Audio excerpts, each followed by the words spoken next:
D pharmacy बंद हो रहा है दोस्तों। ऐसे बात करूँ तो ये टॉपिक बहुत पुराना है, ये कोई नया टॉपिक नहीं। और लगभग 5 साल पहले मैंने एक सेमिनार अटेंड किया था पुणे में, लगभग 2015 में, जहाँ पे कुछ प्रोफेसर ने, कुछ एक्सपर्ट्स ने ऐसा बोला था कि डी फार्मेसी फ्यूचर में बंद हो सकता है। अभी करंटली कुछ यूट्यूब चैनल्स है जो इस टॉपिक को बहुत ज़्यादा एम्फेसिस कर रहे हैं। हालांकि मैंने 1-1.5 साल पहले इस टॉपिक के बारे में बात की थी, लेकिन मैं आपको फिर से एक बात करने वाला हूँ, डी फार्मेसी क्या बंद हो सकता है और इसके रीजंस भी दूंगा।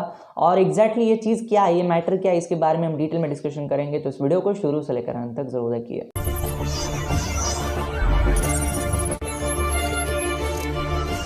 दोस्तों 2015 में इंडियन फार्मेसी काउंसिल का एक कॉन्फ्रेंस मैंने अटेंड किया था, स्टूडेंट फोरम का, जहाँ पे कुछ एक्सपर्ट आए हुए थे फार्मास्यूटिक्स के। मैं उनका नाम भी लेना चाहता हूँ यहाँ पे, आत्माराम पवार सर, जो एक बहुत बड़े प्रोफेसर है, इंडिया के बहुत सीनियर प्रोफेसर माने जाती है फार्मास्यूटिक्स के, उनकी बहुत सारे पब्लिकेशंस है। उन्होंने एक बात की थी दोस्तों, जो उस टाइम से मेरे मन में कहीं ना कहीं थी कि डी फार्मेसी आने वाले दिनों में बंद हो सकता है, और उन्होंने उसमें रीजंस भी दिए थे। अभी वो रीजंस मैं आपको बताऊंगा। सबसे पहला रीजन ये था दोस्तों कि डी फार्मेसी जब से स्टार्ट हुआ है ना, तब से लेकर आज तक 2010 से लेकर ये चीज़ें बहुत ट्रेंडिंग में। पहले तो डी फार्मेसी बहुत अच्छा कोर्स था, बहुत सारे लोग उसको एडमिशन लेते थे, लेकिन जैसे जैसे टाइम गया ना, उसके साथ डी फार्मेसी की वैल्यूएशन दिन ब दिन बहुत कम होते रही। और इसका रीज़न ये था कि यूपी बिहार, मैं किसी को ऑफेंड नहीं कर रहा हूँ, लेकिन यूपी बिहार स्टेट में मैंने बहुत चीज़ देखी है कि पैसे देकर आपको डिग्री मिल जाती है। यानी कुछ पैसे दे, आप डी फार्मेसी की डिग्री ले लो। कुछ ऐसे बोल सकते एजेंट्स होते हैं जो कुछ पैसे लेकर आपको डी फार्मेसी करवा देते हैं। अभी ये चीज़ जब से आने लगी, इस वजह से बहुत सारे लोग सर्कल में आ गए, बहुत सारे लोग फोकस में आ गए, और बहुत सारे फ्रॉड्स हुए, बहुत सारे गलत चीज़ें हुई। और इस बीच में कहीं ना कहीं डी फार्मेसी ने अपनी खुद की वैल्यू खुद के हाथों से ही कम कर दी। दूसरी चीज़, इंडिया में क्या होता है कि मेडिकल लाइसेंस अगर आपको चाहिए तो आपको डी फार्मेसी करके भी मेडिकल लाइसेंस मिल जाता है। उसके लिए आपको बी फार्मेसी कंप्लीट करने की ज़रूरत नहीं पड़ती। इस वजह से जिनको सिर्फ मेडिकल लाइसेंस चाहिए, या फिर कुछ ऐसे फैमिलीज़ होती है जिनको सिर्फ बिजनेस ही करना है, वो डी फार्मेसी कंप्लीट कर देते हैं, मेडिकल का लाइसेंस आता है, फिर उसके ऊपर बिजनेस चला देते हैं। लेकिन इस वजह से मेडिकल लाइसेंस का बिजनेस जो कुछ सालों पहले बहुत ट्रेंडिंग हुआ करता था, बहुत लकी बिजनेस हुआ करता था, बहुत पैसे वाला बिजनेस हुआ करता था, उसमें कहीं ना कहीं सैचुरेशन आने लगा।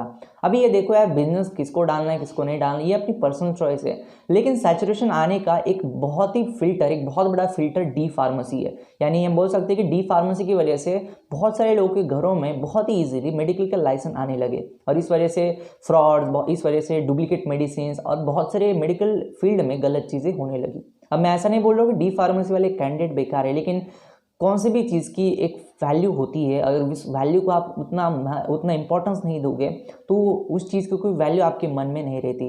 यानी जो बंदा 4 साल अपनी डिग्री के देता है, कंटिन्यूस प्रैक्टिकल करता है, इतने सारे जर्नल सबमिशन करता है, उसके मन में कहीं ना कहीं उस डिग्री के खातिर एक अलग सी वैल्यू होती है।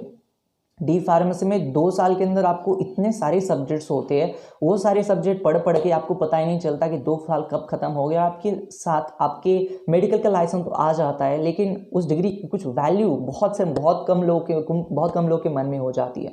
और यही बहुत बड़ा रीज़न था जो उन्होंने बात करी थी। तीसरा और सबसे बड़ा रीज़न यह था कि कौन से भी अदर कंट्री में जाओगे आप, कौन से भी फॉरेन कंट्री हो, यूएसए हो, जर्मनी हो, चाहे कौन से भी कंट्री हो, कौन से भी कंट्री में ये कंसेप्ट नहीं है डी फार्मेसी की। इनफैक्ट बी फार्मेसी की कंसेप्ट भी वहाँ पे बहुत कम है। वहाँ पे तो डायरेक्टली फार्मडी है, यानी 4, 5, 6 साल तक लोगों को पढ़ाया जाता है फार्मडी की डिग्री, उसके बाद कहीं ना कहीं वो फार्मेसी फील्ड में आ जाती है।